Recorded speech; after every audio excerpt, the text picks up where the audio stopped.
Selamat datang di channel saya, Kanzesi.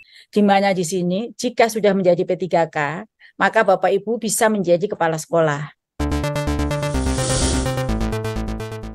Bapak Ibu sekarang apa dan bagaimana peluang karir pengembangan diri bagi P3K, bagi teman-teman guru yang sudah jadi P3K. Di dalam undang-undang yang sekarang baru terbit, Undang-Undang ASN, ini sebenarnya nanti perlu dicermati lebih jauh. Banyak yang tidak sejalan dengan undang-undang guru dosen. Mungkin jika kita tidak merubah undang-undang guru dosen kita, guru dan dosen akan dikecualikan dalam hal mendapatkan kesejahteraannya. Karena kesejahteraan itu dimungkinkan berbasis kompetensi guru sampai mendapatkan gaji pendapatan hingga 20 juta. Itu dalam undang-undang ASN. Sekarang kita lihat di sini pengertian ASN dulu.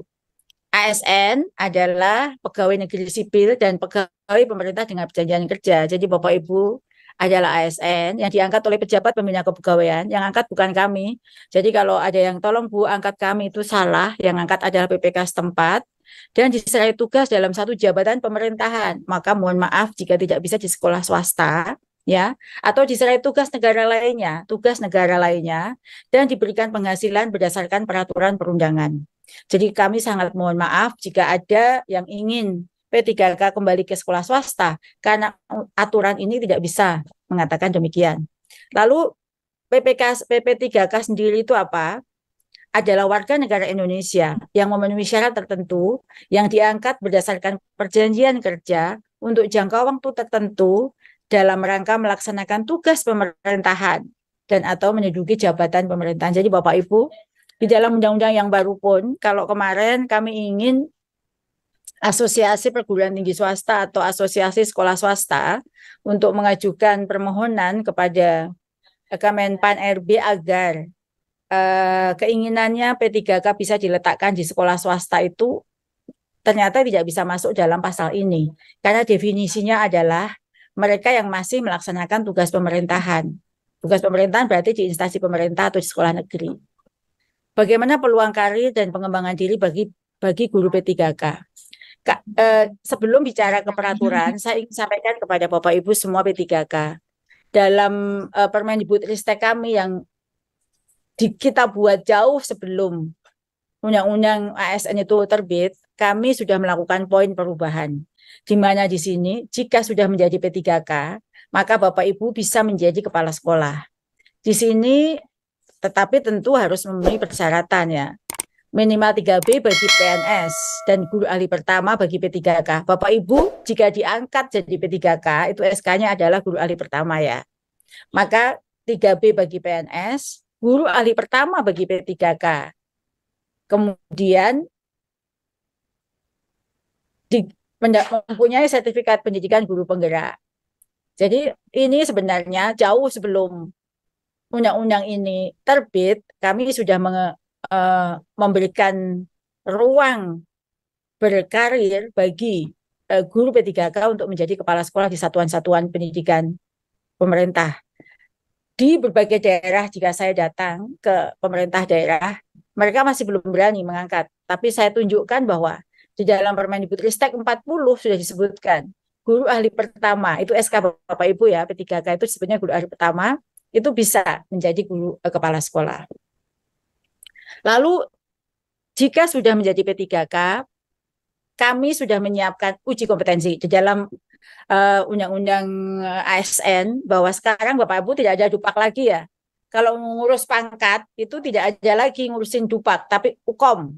Dan uji kompetensi itu dilaksanakan oleh instansi pembina. Instansi pembina untuk semua JF ini adalah Kemendikbudristek, dalam hal ini Ditjen GTK. Nah, bagi guru P3K bisa mengikuti uji kompetensi sebagai pengawas, pamong, maupun penilai. Jadi bisa menjadi pengawas, pamong, penilai bagi guru ahli pertama. Jadi sebenarnya setelah, jadi prosesnya agak beda ya. Kalau pengawas sekolah itu, Bapak Ibu jika sudah, sekarang kan tentu setelah menjadi guru penggerak itu kan tidak ada syarat tuh, siapa saja waktu itu boleh. Jika Bapak Ibu ini kompeten, ikut seleksi jadi guru penggerak, maka dia masuklah ke dalam namanya dashboard. Kami punya dashboard penugasan guru sebagai kepala sekolah dan bisa langsung dipilih sebagai kepala sekolah. Dan saya sudah menyampaikan kepada para kepala daerah, angkat mereka P3K karena kita belum tahu apakah ke depan akan ada PNS. Jadi ya satu-satunya jenjang karir guru itu sekarang ini ya dari P3K. Kalau Bapak Ibu ngomong angkat pengawas dari P3K, lalu siapa yang mau jadi pengawas? Orang-orang udah pada pensiun. Maka di sini bisa mengikuti uji kompetensi dengan syarat guru ahli pertama, Bapak Ibu bisa menjadi pengawas sekolah, pamong, belajar maupun penilai. Kami sedang melakukan perampingan JF, nanti ada satu JF saja, yang namanya JF guru. Bapak Ibu yang P3K sudah jadi JF guru, nanti penugasan sebagai pengawas, penugasan sebagai pamong, dan penugasan sebagai penilai. Lalu bagaimana dengan karir nih? Nah ini kami perlu ngobrolnya dengan PGRI sekarang. Dalam hal Undang-Undang ASN nomor 20 tahun 2023, pengembangan karir itu bagian dari pengembangan diri. Dalam pasal 21 disebut, pegawai ASN berhak mendapatkan penghargaan dan pengakuan berupa material dan atau non-material. Berarti material itu duit sesuai dengan peraturan yang ada, non-material itu berarti penghargaan. Ya, komponen penghargaan itu bisa penghasilan, penghargaan yang bersifat motivasi, tunjangan dan fasilitasi, dan jaminan sosial. Lalu, bagaimana dengan pengembangan diri? Nah, di situ ditambah dijelaskan bahwa termasuk di dalamnya di sini, ini lanjutan ya, pasal 21, itu adalah selain jaminan sosial, lingkungan kerja, dan pengembangan diri, dan bantuan hukum. Dan bantuan hukum dari pemerintah. Sekarang Bapak Ibu, jika ada masalah-masalah mengadunya ke pemerintah, Bapak Ibu sudah dapat bantuan hukum. Lalu bagaimana dengan pengembangan diri? Di dalam Undang-Undang ASN ini tidak secara eksplisit tertuang seperti apa pengembangan diri bagi guru P3K. Di situ di dalam pasal 8 disebut pengembangan diri sebagaimana dimaksud pada ayat 2 huruf F dapat berubah pengembangan talenta dan karir, dan atau pengembangan kompetensi. Nah, terkait dengan pengembangan talenta, kami sedang menyiapkan namanya manajemen talenta. Isinya adalah semua ASN. Jadi semua ASN tanpa kecuali yang isinya adalah PNS dan P3K berhak untuk mendapatkan pengembangan talenta bagi setiap yang masuk dalam ASN. Jadi Kemendikbudristek sudah menyiapkan ini jauh sebelum undang-undang ini keluar. Namanya manajemen talenta guru yang akan dirilis pada akhir bulan depan. Dan Bapak Ibu yang sudah P3K itu masuk ke dalam sistem tersebut. Catatan pentingnya adalah ini Bapak Ibu. Saat ini undang-undang ini sedang diturunkan dalam PP Manajemen ASN. PP pelaksanaannya undang-undang ASN tersebut. Dalam draft RPP Manajemen ASN ini sedang disusun. Pengembangan karir P3K belum eksplisit tertulis dalam norma.